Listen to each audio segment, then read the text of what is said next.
Okay, so I retired in 2016. 2017, my husband had lung cancer, which was pretty frightening. My very precious uncle passed away in the middle of the year. That was challenging. And my aunt's dementia absolutely took her further down in her journey. 2018, by the end of 2017, I was starting to get quite passionate about the industry. And in 2018, I registered the business, but I didn't do much with it.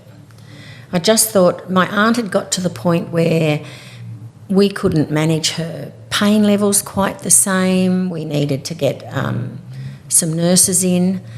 Things needed to change. So I thought, all right, well, why don't we try and do it?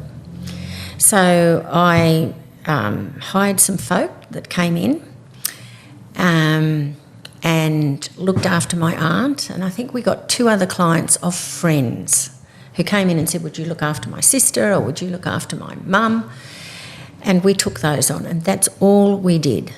Through that time, I did a lot of learning, studying, started to get help in learning how to be an entrepreneur because I didn't have a clue how to do that either. And I then hired, I'm just trying to think who I hired first. I think I hired a lady to come in like a Girl Friday, someone who would do a little bit of everything in the office and give me a hand. And we just managed that. I got a bookkeeper in to help me with the books. I did it all on my own initially. I think I started with 5. Most business, I think everyone that starts a business always starts off as a solopreneur. Yeah. Is that what it's called? Solopreneur? Solopreneur. Yeah, they do everything themselves. It's effectively, you still just have a job. Absolutely. So I did that. I did the wages, I did the rostering, I did it all. And then my aunt died in February 2020, so 4 years next month. And that's when we really took off. So that's when we turned the unit into an office where my aunt was living, and I hired a lady to come in and do basically the Girl Friday work. I had a bookkeeper. Then I hired another young lady that was doing a lot of the rostering for me, and we just grew from there. Then I put on my first support manager. So one of the things, there was a lady with the company we had in Sydney who looked after us while I still lived on the Gold Coast, but my aunt and uncle were in Melbourne. And her name was Victoria, and if she ever hears this, I want her to know how wonderful we thought she was. Of course she's going to hear this. I was in a role as find her. We'll source her out. No doubt she's found us. Yeah. So I was a Dean of Students, so I had a busy job. But she kept me in the loop all the time. I knew exactly what was happening, when, how, why, if a new carer went in, if they'd had a bad day. I tried to get to Sydney as often as I could, particularly on school holidays, long weekends, the odd weekend. If I needed to get down there, I'd fly down. She would always come and meet me. Every time I was in Sydney, she would come and meet me. She was gold. That didn't happen when we came to the Gold Coast. It was a different setup. So I always appreciated what that felt like as the client and having somebody that I knew was caring for my loved ones. So I decided to put on a support manager, and their role was to oversee the clients but also to look after the staff and be mindful of what they're doing and taking on their needs. And I in my thought, it would be the care levels that we could give would come from those support managers. Mm. So we slowly built that up to 2 support managers, 3 support managers, and I now have a senior support manager who oversees that.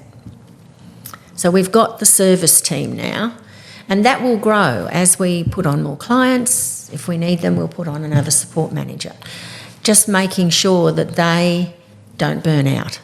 I'm very, very mindful of how busy their jobs are and very mindful of burnout, which is easy to happen if we're not careful. Mm.